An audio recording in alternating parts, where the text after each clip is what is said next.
வணக்கம், இது AMD Trustனுடைய JavaScript Basics class second part. இன்னைக்கு நம்ம பார்க்க போகிறது ID and HTML structure.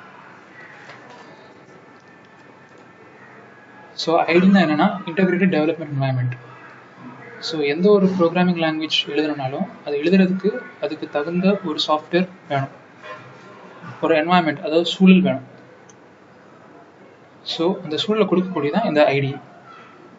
JavaScript program எழுதணும்னா நம்ம வந்து HTML ஃபைல்ஸ் யூஸ் பண்ணுவோம், அப்புறம் JavaScript ஃபைல்ஸ் யூஸ் பண்ணுவோம், அதுக்கு மேலே தேவைப்பட்ட CSS யூஸ் பண்ணுவோம். ஸோ இந்த ஃபைல்ஸ் எல்லாம் மேனேஜ் பண்ணுறதுக்கு உங்களுக்கு ஒரு சாஃப்ட்வேர் தேவைப்படும், அதுதான் இந்த ஐடி உங்களுக்கு கொடுக்குது.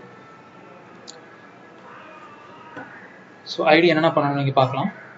இந்த ப்ராஜெக்டாக லோட் பண்ணும், அப்புறம் ஒரு ஃபைலுக்கும் இன்னொரு ஃபைலுக்கும் நேவிகேட் பண்ணுறதுக்கு யூஸ் ஆகும்.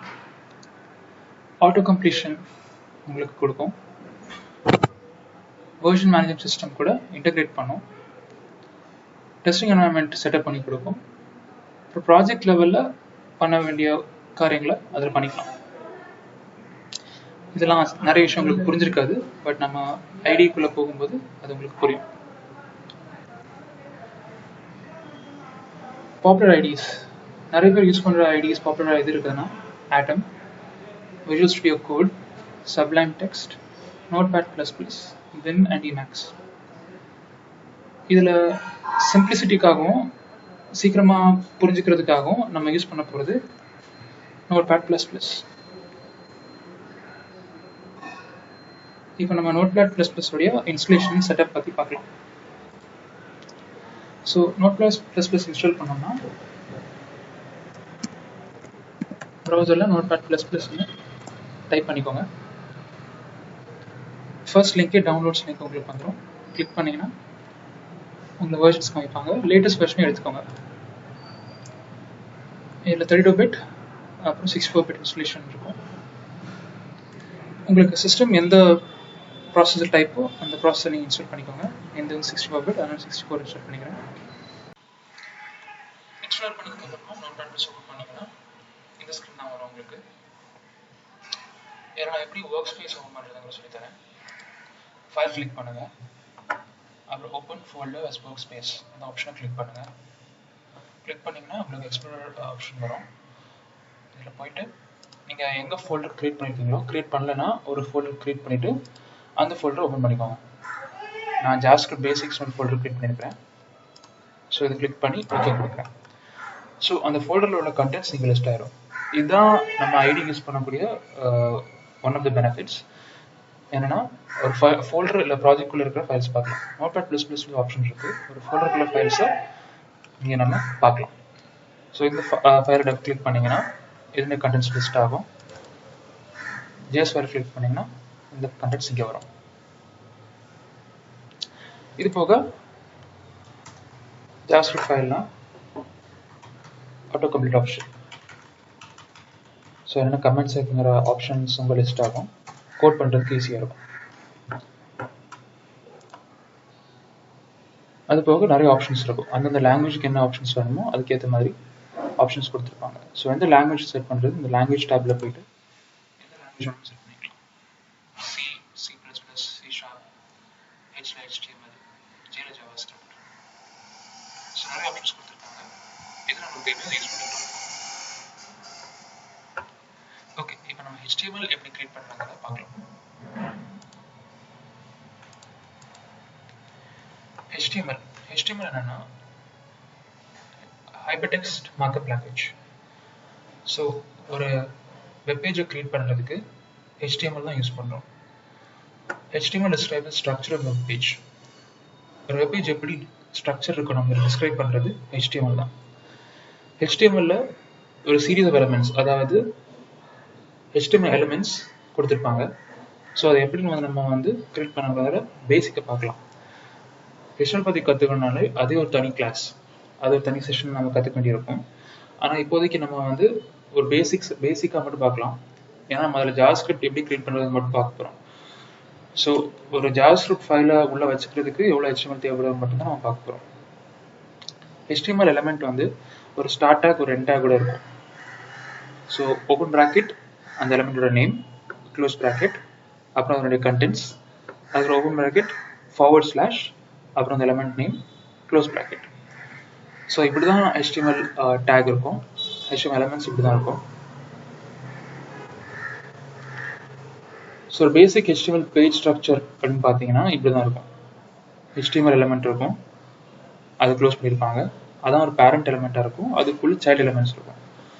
அப்புறம் ஹெட் எலமெண்ட் இருக்கும், ஒரு பாடி எலமெண்ட் இருக்கும். ஸோ இந்த 3 எலமெண்ட்ஸுமே ஒரு HTML பேஜ் கிரியேட் பண்ணுறதுக்கு போதுமானதாக இருக்கும். நம்ம ஒரு எக்ஸாம்பிள் பார்க்கலாம். ஸோ Notepad++ ஓப்பன் பண்ணிக்கோங்க, நியூ ஃபைல். ஸோ இதில் HTML அப்படிங்கிற டேக் ஓப்பன் பண்ணிக்கோங்க, அதே டேகை க்ளோஸ் பண்ணிக்கோங்க. அப்புறம் ஹெட்ங்கிற டேக் கிரியேட் பண்ணிக்கோங்க, அந்த டேகை க்ளோஸ் பண்ணிடுங்க. அப்புறம் பாடி கிரியேட் பண்ணுங்க, இந்த பாடியை க்ளோஸ் பண்ணிடுங்க. ஒரு பிளெயின் HTML பேஜுக்கு இந்த அளவு கண்டென்ட்ஸ் போதும். ஸோ இதை நம்ம சேவ் பண்ணிக்கிறோம். சேவ் பண்ணி நான் ஒரு டெக்ஸ்ட் ஃபைல் இல்லாமல்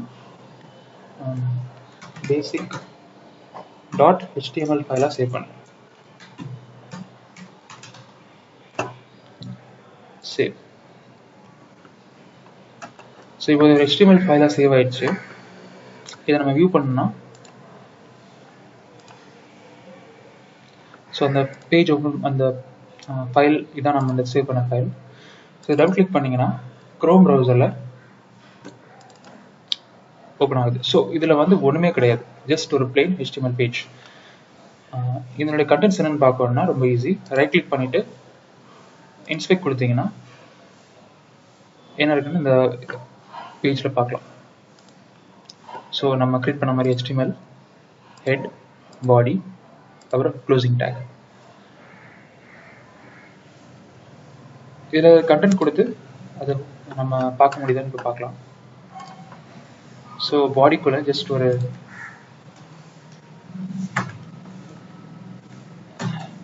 ஹெட்டிங் டேக்னு சொல்லுவாங்க, H1, அதை அங்கே கிரியேட் பண்ணுறேன். வெல்கம், அப்புறம் என் பேர். சேவ் பண்ணிவிட்டு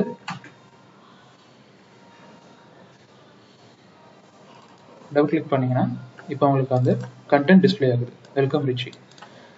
ஸோ திருப்பி நீங்கள் இதை வந்து இன்ஸ்பெக்ட் பண்ணி பார்க்கலாம். ஸோ H1 வெல்கம் ரிச்சி அப்படின்றது டேக் இங்கே நமக்கு தெரியுது இருக்கிறது. ஓகே, அடுத்து இப்போ நம்ம வந்து இதில் எப்படி நம்ம ஜாவாஸ்கிரிப்ட் ஃபைலை ஆட் பண்ண போகிறோங்கிறத பார்க்க போகிறோம்.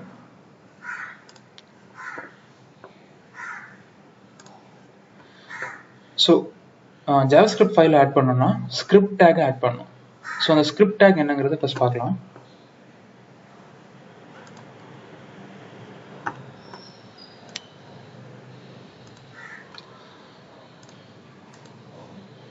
HTML script take. So JavaScript ஃபைலை நம்ம HTML-குள்ளே டிஃபைன் பண்ணோம்னா ஸ்கிரிப்ட் டேக் அதுக்குள்ள தான் டிஃபைன் பண்ணோம். ஃபார் எக்ஸாம்பிள் இந்த மாதிரி ஸ்கிரிப்ட் அப்படிங்கிற டேக் ஓப்பன் பண்ணி அதுக்குள்ள நம்ம ஜாவாஸ்கிரிப்ட் கூட அடிச்சுக்கலாம், அதுக்கப்புறம் க்ளோஸ் பண்ணிடலாம். இந்த ஸ்கிரிப்ட் டேக் வந்து HTML ஸ்ட்ரக்சர்க்குள்ளே எங்கே வேணால் போட்டுக்கலாம். இப்படி ஓப்பன் பண்ணி க்ளோஸ் பண்ணிக்கணும். ஸோ நம்ம அந்த HTML ஃபைலுக்குள்ளேயே ஸ்கிரிப்ட் இருக்கணும்னா இந்த மாதிரி ஸ்கிரிப்டை போட்டுக்கலாம். இல்லை புதுசாக ஒரு ஸ்கிரிப்ட் ஃபைல் கிரியேட் பண்ணி அதை ரெஃபர் பண்ணாலும் இந்த மாதிரி ரெஃபர் பண்ணிக்கலாம். ஸ்கிரிப்ட் போட்டுட்டு SRCங்கிற ஆட்ரிபியூட் டிஃபைன் பண்ணோம்னா அதில் நம்ம அந்த ஃபைலோடைய பாத்தை கொடுக்கணும். பாத்து கொடுத்தா அது வந்து அந்த கோடை வந்து அந்த HTML பேஜ்க்கு லோட் பண்ணிக்கும். இந்த மாதிரி ஒன்று இல்லை என்கிட்ட 2-3 ஸ்கிரிப்ட்ஸ் இருக்குது, அதையும் லோட் பண்ணோம்னா அடுத்தடுத்த ஸ்கிரிப்ட் ஃபைலை இந்த மாதிரி SRC கொடுத்து லோட் பண்ணோம்னா அது அந்த HTML ஃபைலுக்குள்ள லோட் பண்ணிக்கும். அது மட்டும் இல்லாமல் நீங்கள் ஸ்கிரிப்ட் ஃபைல் கொடுத்து SRC கொடுத்துட்டு அதுக்குள்ள கோட் அடிச்சிங்கன்னா அது ஒர்க் ஆகாது, அந்த கண்டென்ட் வந்து HTML பேஜ் இக்னோர் பண்ணிடும். ஓகே, நம்ம இப்போ வந்து ஸ்கிரிப்ட் ஃபைல் எப்படி லோட் பண்ணுறதுங்கிறத எக்ஸாம்பிளோட பார்க்கலாம். ஸோ வெல்கம் ரிச்சிங் இப்போ போட்டிருக்கிறேன். ஸோ நான் வந்து இப்போ பாடிக்கு கீழே ஒரு ஸ்கிரிப்ட் ஃபைல் ஓப்பன் பண்ணுறேன்.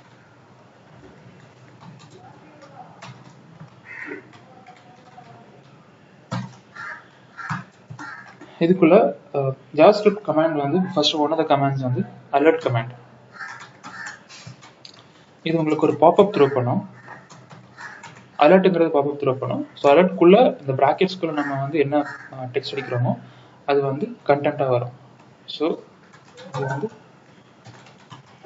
ஆயிடுச்சுன்னு கொடுக்குறேன், சேவ் பண்ணிடுறேன்.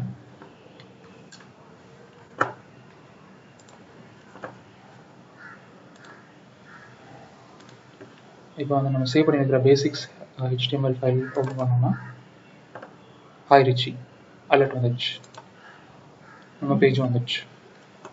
ஸோ இப்படி தான் JavaScript ஃபைலை வந்து ஒரு HTML பேஜ்குள்ளே நம்ம கோட் எழுதிக்கலாம். ஓகே, இனிமேல் நம்ம வந்து எக்ஸ்டர்னல் ஃபைல் எப்படி லோட் பண்ணுறதுங்க பார்க்கலாம்.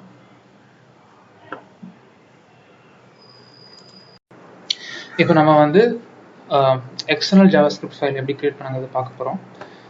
ஸோ நியூ ஃபைல் கிரியேட் பண்ணிக்கோங்க. இதில் வந்து ஜஸ்ட் நம்ம பழைய HTML பண்ண கோட் மாதிரி இங்கே அலர்ட் கோட் பண்ண போகிறோம். அலர்ட்டில் என்ன கொடுக்க போகிறோம்னா கண்டென்ட் ஹாய் ஃப்ரம் ஃபைல் 1.